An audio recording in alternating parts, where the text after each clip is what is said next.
Hello दोस्तों, आपका स्वागत है YouTube channel SB math and science पर। मैं हूं संतोष कुमार वाजपेयी। आज मैं सबसे लास्ट वीडियो रेखा और कोण का बनाने जा रहा हूं। पीछे मैंने 4 वीडियो आपके दिए हैं और ये लास्ट वीडियो है। तो बचे हुए सवाल देखिए, आज बताए जाते हैं। इसमें सवाल नंबर पहला देख लीजिए, ये दिया हुआ है। इस सवाल में आपको एंगल DCE निकालना है। DCE अर्थात ये एंगल निकालना है। आप पीछे के वीडियो में सुन चुके हैं और पहले भी आप देख चुके हैं कि अगर 2 लाइन्स एक दूसरे के पैरेलल होती हैं और उनको कोई तिर्यक रेखा काटती है तो तिर्यक रेखा के एक ही ओर बने 2 कोण, एक ये और एक ये कोण, ये तिर्यक रेखा के एक ही ओर बने कोण हैं और इनका योगफल सदैव ही 180 डिग्री होता है। इसलिए एंगल ABD प्लस इस एंगल का नाम होगा BDC, एंगल BDC और इनका सम 180 डिग्री होगा। अब एंगल BDC, ये ABD आपको दिया हुआ है। एंगल ABD की माप कितनी दी हुई है? ये 60 डिग्री का दिया हुआ है। एंगल BDC आपको फाइंड करना है तो ये हो जाएगा angle BDC equal to 180 minus 60 120। तो इस तरीके से ये एंगल पता हो गया आपको 120 डिग्री का। अब आपको बताया जा चुका है कि अगर 2 लाइनें एक दूसरे के पैरेलल होती हैं, समांतर होती हैं और उनको कोई तिर्यक रेखा काटती है तो ये जो जेड की फिगर बनाते हैं ये एकांतर कोण कहलाते हैं और ये आपस में बराबर होते हैं। अब ये कोई जरूरी नहीं कि ये दोनों लाइनें इस तरीके से समांतर हों, ये ऐसे भी हो सकती हैं। एक लाइन ऐसे, एक लाइन ऐसे, ये भी तो 2 लाइनें समांतर हो सकती हैं। अब अगर इनको कोई तिर्यक रेखा ये ऐसे काटे तो ये भी तो तिर्यक रेखा हुई। तो एकांतर कोण ये और ये दोनों एकांतर कोण होंगे और ये आपस में बराबर होंगे। तो ठीक वही बात यहाँ लागू होती है। ये लाइन इसके पैरेलल पता है पहले से और ये हो गई एक तिर्यक रेखा, इसलिए ये वाला कोण इसके बराबर होगा। इन्हें एकांतर कोण कहते हैं। तो आप लिख सकते हैं angle DCE, angle DCE equal to angle DCE equal to angle BDC, angle BDC और एंगल BDC आप 120 का निकाल चुके हैं। इसका मतलब ये एंगल भी कितने का आ गया? 120। वेरी सिंपल, ये तिर्यक रेखा के एक ओर बने कोण थे इसलिए इन दोनों का सम 180 हो गया। अब ये रेखा एक दूसरे के समांतर हैं और ये तिर्यक रेखा है, इसलिए ये दोनों एकांतर कोण हैं, इसलिए जितना ये होगा उतना ये होगा। और इस तरीके से ये आ गया 120 डिग्री और ऑप्शन नंबर बी सही है। हाँ, तो देखिए क्वेश्चन नंबर 2। साथियों, हम आपको एक बात बताना चाहते हैं, वो ये है कि क्वेश्चन को देख के ऐसा लगता है कि बहुत डिफिकल्ट होगा, लेकिन वास्तव में इन क्वेश्चंस को हल करना बिल्कुल ही आसान है। अगर आपने हमारे सारे वीडियो देखे हैं तो 100% इन क्वेश्चन को आप आंख बंद करके लगा सकते हैं। आपको देर ही नहीं लगेगी क्वेश्चन को हल करने में। अब आप देखिए, अगर जनरल वे में आप केवल देख के बता सकते हैं। कैसे? देखिए, ये एक लाइन है, ये एक लाइन है, ये दोनों लाइनें एक दूसरे के पैरेलल हैं, ये हो गई तिर्यक रेखा। इन दोनों का कोणों का योग क्या होना चाहिए? 180 होना चाहिए, क्योंकि तिर्यक रेखा के एक ओर बने कोण है। तो अब जब 140 का है तो जाहिर बात है 40 का होगा तभी 180 होगा। तो अभी 40 का आ गया। अब देखिए ये रेखा और ये रेखा एक दूसरे के समांतर है और ये तिर्यक रेखा काट रही है, इसलिए ये जेड की फिगर बन रही है। तो ये एकांतर कोण हो गए, तो ये पूरा कोण कितने का हो जाएगा, जितने का ये है ये 70 का हो गया। अब 40 तो इसमें आप पहले से निकाल चुके, इसका मतलब x कितना हुआ 30 अंश। तो वेरी सिंपल है कि नहीं है। तो इसका मतलब है कि आप तो सेकेंडों में ज्योमेट्री के क्वेश्चंस का आंसर दे सकते हैं, लेकिन लोग ज्योमेट्री को कठिन मानते हैं, ऐसा कुछ नहीं है। आप सारे जो वीडियो देखिए हमारे और उसके बाद बड़ी आसानी से सारे क्वेश्चंस को 10 सेकंड के अंदर हल करिए। तो देखिए इस क्वेश्चंस को कैसे करते हैं। ये क्वेश्चन करने के लिए ये रेखा और ये रेखा एक दूसरे के समांतर है, तो ECD कोण ECD तथा कोण CEF ये तिर्यक रेखा के एक ही ओर बने कोण हैं, इसलिए इनका सम 180 हो जाएगा। तो 180 हो जाएगा। तो अब आपको यहाँ पर CEF की जगह आपको 140 रखना है। तो इस तरीके से ECD आ जाएगा 180। तो ये हो जाएगा 180 माइनस 140 डिग्री एंगल ECD। तो ये हो गया 40 डिग्री का, ये एंगल आ गया आपका इतना 40 डिग्री का। अब देखिए AB पैरेलल CD है और इसको ये तिर्यक रेखा BC काटती है। इसका मतलब है जो ये वाला एंगल है, ये वाला और ये पूरा एंगल, ये एकांतर कोण है और ये आपस में बराबर होंगे, अर्थात एंगल BCD बराबर होगा एंगल ABC। तो अब आप देख लीजिए BCD में दो एंगल है, इस BCD में दो एंगल हैं, एक ये और एक ये। इसका मतलब इसकी जगह आप लिख सकते हैं x प्लस 40 और जो ABC एंगल है वो पहले से दिया हुआ है कितने का 70 का। तो इस तरीके से x की वैल्यू हो जाएगी 70 माइनस 40 अर्थात 30 डिग्री। तो आपका ऑप्शन नंबर बी बिल्कुल सही है। क्वेश्चन नंबर 3, इसमें देखिए ये एंगल 80 का दिया हुआ है, ये 30 का दिया हुआ है। इस एंगल का मान निकालना और इसमें ये रेखा इसके समांतर दी हुई है। तो देखिए सबसे पहले तो हम इस कोण का मान निकाल लेंगे, इस कोण का, इसका मान लीजिए कि ये कोण 1 है और ये कोण है आपका 2। तो आपने पढ़ रखा है कि अगर ये रेखा इसके समांतर है और तो ये जो रेखा है ये जा रही है AE, ये इन दो समांतर रेखाओं को काट रही है, इसलिए तिर्यक रेखा है। और तिर्यक रेखा की एक ही ओर बने अंतःकोणों का योगफल 180 होता है, ये आप पढ़ चुके हैं। तो 80 प्लस कोण 1 बराबर 180, इसलिए कोण 1 बराबर हो जाएगा 180 माइनस 80। तो इस तरीके से 100 डिग्री।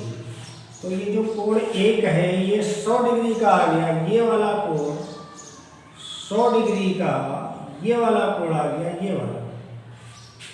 अब आपने पढ़ा है ये रेखा देखिए गौर से,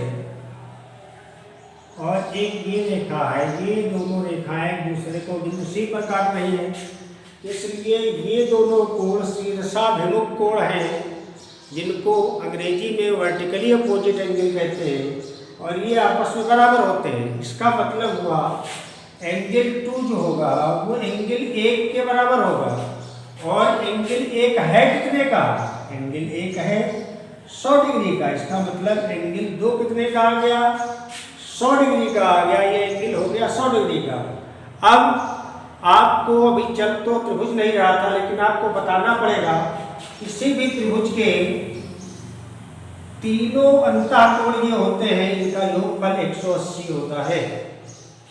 बहुत लोगों को ये जानकारी होगी, अब आगे जब त्रिभुज पढ़ाया जाएगा तो उसमें बताया जाएगा त्रिभुज के तीनों अंतःकोणों का योग 180 होता है, इंटीरियर एंगल्स का सम 180 होता है। तो इन तीनों कोणों का योग क्या होगा? 180 होगा, अर्थात कोण 2 प्लस कोण x प्लस 30 इक्वल टू 180। और एंगल 2 आप निकाल चुके हैं कितने का? 100 का। ये x हो गया, ये 30 हो गया, ये 180 हो गया। तो x बराबर हो जाएगा, ये 130 इधर चला जाएगा, 180 माइनस 130, तो यहाँ पर आ जाएगा कितना? 50 डिग्री। इस तरीके से ऑप्शन नंबर सी आपका सही हो गया। हम समझते हैं आपको सवाल समझ में आ गया होगा। क्वेश्चन नंबर 4 देखिए, इस सवाल को देखिए आप। देखिए, पेपर में जो प्रतियोगी परीक्षाएं होती है उसमें बच्चों को बेवकूफ़ बनाने के लिए पता नहीं क्या क्या दे दिया जाता है। इस सवाल में इस एंगल की कोई आवश्यकता नहीं है। आप सीधे सीधे ये देख लीजिए कि ये लाइन और ये लाइन एक दूसरे के क्या है? पैरेलल है, समांतर है। तो इसका मतलब है जो कोण EGB है, इस कोण का नाम है EGB, ये वाला कोण। और कोण GHD, ये दोनों कोण संगत कोण है और ये आपस में बराबर हो गया और ये आपको 80 का दिया हुआ है। तो बिल्कुल सिंपल है, आप क्या कर लीजिए, आप लिख लीजिए कोण GHD, कोण GHD बराबर कोण EGB, कोण EGB। और कोण EGB 80 डिग्री का दिया हुआ है। अब जो GHD है, GHD में दो कोण है, एक तो GHK ये 35 का दिया है और दूसरा KHD ये वाला, एक ये कोण और एक, तो यहाँ जहाँ GHD है वहाँ हम दो कोण लिख सकते हैं, 35 प्लस कोण KHD, कोण KHD। तो कोण KHD बराबर हो जाएगा 80 माइनस 35। तो 80 से 35 घटा तो क्या आया? 45 डिग्री आ गया, KHD। इस तरीके से ये KHD जो आपको कोण निकालना था वो हो गया आपका 45 डिग्री। ऑप्शन नंबर सी आपका बिल्कुल सही है। देखिए, ये क्वेश्चन नंबर 5, इसमें आपको x का मान निकालना है। अब आप इसको देखिए अच्छी तरीके से। इसमें ये वाली लाइन और ये वाली लाइन एक दूसरे के समांतर है। तो जो कोण PEF है, PEF और EGH ये कोण, ये दोनों एक दूसरे के संगत हैं। कैसे हैं? ये लाइन ये समांतर है, ये तिर्यक रेखा है, तो ये दोनों कोण एक दूसरे के संगत हैं। इसका मतलब है कोण EGH, कोण EGH बराबर होगा PEF, कोण PEF और इक्वल टू है 85 डिग्री। इसका मतलब ये कोण हो गया 85 का। अब ये कोण और ये कोण रैखिक युग्म है, एक रेखा पर बने कोण है। तो जब एक रेखा पर बने कोण है तो इन दोनों कोणों का जोड़ क्या होगा? 180 होगा। तो कोण जो EGH है, कोण EGH और प्लस कोण QGH, कोण QGH ये हो जाएगा 180 का। क्यों हो जाएगा, एक सरल रेखा है उस पर ये दो कोण बने। तो अब ये कोण आप निकाल चुके हैं 85 का, तो कोण QGH हो जाएगा 180, कोण QGH हो जाएगा 180 माइनस 85 अर्थात 95 डिग्री का। तो ये एंगल आपका आ गया 95 का। अब अगर इस ट्रायंगल की बात करें, हमको x का मान निकालना है, तो अब ये एंगल हमें पता करना होगा कौन सा, ये वाला। तो ये वाला पता करने के लिए ये एक सीधी रेखा है, इस पर ये दो कोण हैं, इन दोनों कोणों का सम कितना होगा, 180 होगा, रैखिक युग्म है। तो इस एंगल को निकाल लीजिए, कोण GHQ, कोण GHQ प्लस कोण 115 बराबर हो जाएगा 180। ये कोण और ये कोणों का जोड़ क्या हो जाएगा, 180 हो जाएगा। तो कोण GHQ बराबर हो जाएगा 180 माइनस 115। तो अब ये आया 10 से 5 गया, 5 बचा, यहाँ बच्चे 7, 7 से 6 बचा, और इस तरीके से ये आ गया कितने का, 65 डिग्री का। ये कोण आ गया आपका 65 डिग्री का। अब आप जानते हैं त्रिभुज के तीनों अंतःकोणों का योग क्या होता है, 180 होता है। इसका मतलब है 95 plus x plus 65 equal to 180 degree. अब जब इन दोनों को जोड़ेंगे तो 5, 5, 10, 9, 6, 15 और 116 प्लस x बराबर 180, x बराबर हो जाएगा 180 माइनस 160। तो ये आ गया कितने का, 20 डिग्री का। तो x का मान आ गया 20 डिग्री का, और ये ऑप्शन नंबर C सही है। तो साथियों, ये हमारा रेखा और कोण का अंतिम वीडियो था। अगर आप अच्छी तरीके से रेखागणित समझना चाहते हैं तो एक बार, 2 बार, 3 बार सभी वीडियोस को बहुत बारीकी से देखिए। निश्चित ही आपको रेखागणित बिल्कुल आसान लगने लगेगी। अगर आपको हमारे वीडियोस अच्छे लगे हैं तो हमारे चैनल को सब्सक्राइब कीजिए और हमारे वीडियोस को लाइक कीजिए, दोस्तों में शेयर कीजिए। और एक बात और बतानी है, ये जो वीडियोज हैं ये प्रतियोगी परीक्षाओं के हिसाब से बनाए गए हैं, फिर भी ये class 6, 7th, 8th, 9th, 10th इन सब के लिए भी उपयोगी हैं। आप चाहें तो अपने भाइयों को, अपने बहनों को ये वीडियो दिखाकर इसका लाभ दे सकते हैं, उनको निश्चित ही अच्छा लगेगा। धन्यवाद।